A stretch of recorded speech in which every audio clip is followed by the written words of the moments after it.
Okay, we are still talking about how to give feedback because you're going to be in the room with 4 or 5 other writers and you're going to be writing together.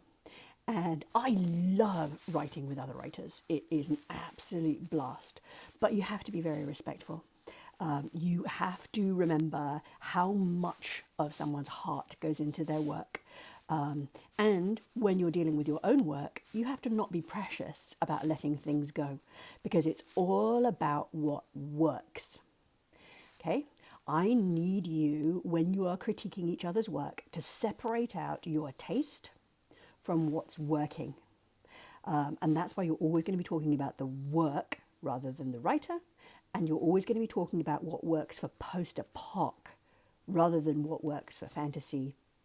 And you're going to be talking about what works where in a chapter and what works where in a book. So when we are looking at structure, which we're going to do next week, we will be talking about pacing and how you keep the pacing going and what a downbeat chapter looks like, where you use more or less interiority. So the question that I want you to ask each time you come to a piece of someone else's writing is, what were they trying to achieve? Okay, that's your first question, always. Today I'm going to read you 2 pieces because I want to talk about what these writers were trying to do. This one is called Trapped on the Tracks.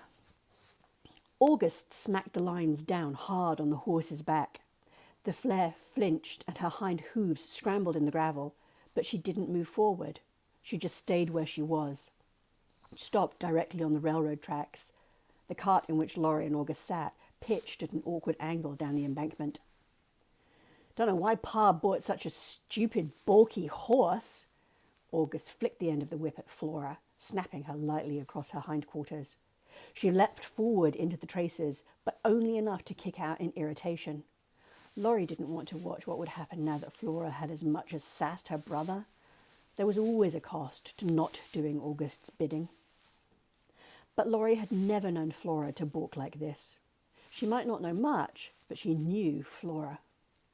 Her heart pounding, she slipped down out of the cart. "Laurie!" August bellowed. "What are you—" For once, Laurie didn't listen. She didn't say a word either, because there was never a point in arguing with August. August was always right, and she was always wrong.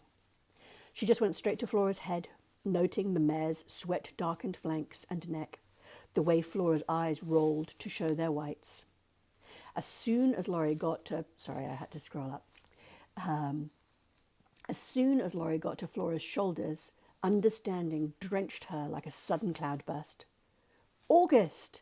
Laurie whirled to look at him, panic making her voice loud, making her brother actually pay attention. "Her shoe! It's caught in the rail!" Worse, the rail had gone to vibrating. "What do we do?" she cried. But August had already set the brake on the cart, was already leaping for the ditch.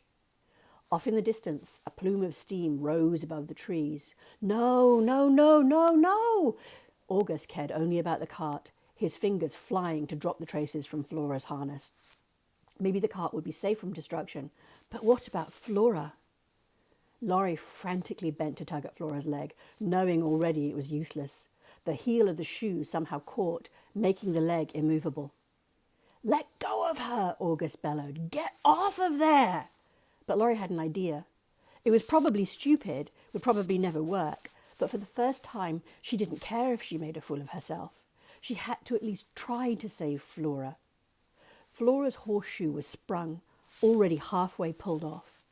If she could just get Flora to lunge forward with enough force to pull the rest of it all the way off, with the train's whistle shrieking in her ears, the rumbling growing nearer, Laurie acted on what could only be blind instinct. She vaulted onto Flora's back, praying this would work, snatched the 2 long reins and pounded her heels into Flora's sides, the harness digging into her calves. Flora tried, her agitation rising as the rumbling of the train became more distinct, turned into a steady, rhythmic chugging. Vaguely, behind her, she heard August bellowing at her to stop, to get off. "He'll be so mad," she thought, and then she kicked Flora again. This time, with the train's whistle shrilling and the brakes making the wheels shriek, Flora responded with a panicked leap. There was a terrible wrenching twist that nearly unseated Laurie, but she clung to Flora's mane, and they were somehow free, scrambling down the side of the embankment. Okay, so we start with, what do we love about this? This is where we start.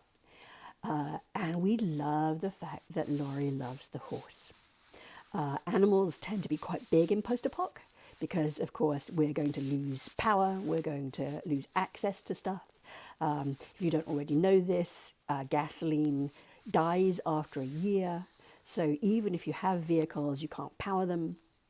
You're going to be thinking about things like, when do power stations flood and what happens to the underground when the pumps stop working and all of those great things.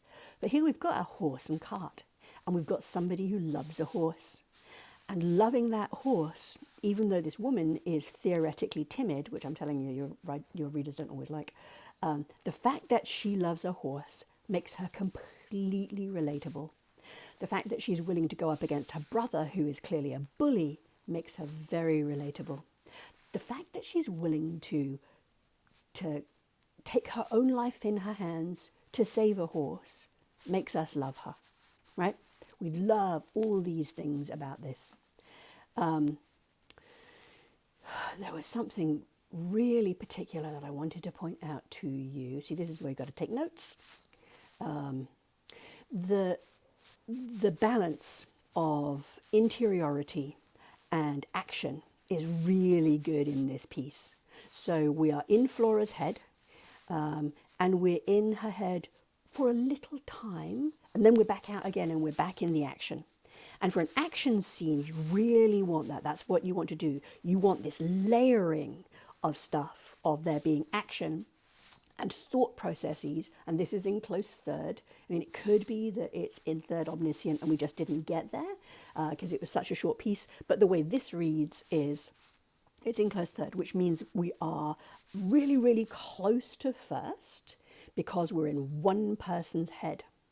The thing about post-apoc being more than one voice, so you've got maybe 2 or 3 major POV characters, you can be in close third in different POVs, heads, in different scenes. But if you're writing in close third, you never go into somebody else's head during that person's POV scene. So let's say we've got 3 characters. We've got John, Joan, and Pete. If this is John's chapter, these 2 characters, Joan and Pete, they can speak, they can do things, he can think stuff about them. Sorry, apparently I can do the Vulcan, but I can't do this one. Woo! You're going to get to know so much about me. I'm so sorry. So if you're in his chapter, the other people can do stuff, but you can't know what they're thinking. If you're in omniscient, you can know what each of these people are thinking, but you have to do it in a very particular way. And we're going to talk over the coming week, probably weeks, about the different rules in literature and what you can and can't break. And this is according to me, but head hopping is one of the rules you cannot break. So you cannot go, Pete thinks, John thinks, to Joan thinks, to Pete thinks. You have to go John, action, speech, action, 3 steps before you go into the next head. It's just a rule. If you break it, people will believe that you, quote, can't write, even if you can. There are other things that we're going to talk about, adverbs and, dangling participles and other crap like that I just think are fashion. But head hopping is one of those things that I think you have to really, truly be careful about because your readers will go away. The brain science behind that is it breaks the concentration of the reader. So you're in one person's head and you're immersed in that character because you're not reading about that character. The reader is that character. And you don't want to break that by then going into someone else's head too fast. So we'll talk about that again.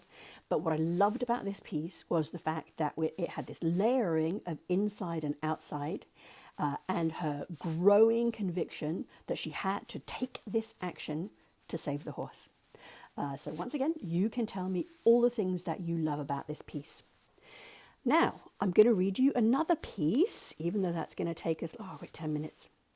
You know, I'll do another one later that has got a lot more interiority, but we'll talk about when you might be okay with more interiority and what kind of scene you're looking at for the balance of action and reflection. Because in a super dramatic piece where the most important thing is the stuff they do, you might want to be in more action than you are in reflection. But if you're in a changing scene where somebody is actually changing internally, you might need more interiority. And I want you to be able to talk to each other about these things when you are writing together. Later on, I am going to put something up about what I think this could look like. Tomorrow, I'm going to put you into groups so that you can introduce yourself to each other and start talking about the premise. What are you going to work on? And then, after a couple of days, you're going to be pitching Micah with your ideas, which is very, very exciting. All right, I am going to spend the next 14 hours putting this up, because that's how slow my computer is, and I will talk to you again later. All right, bye.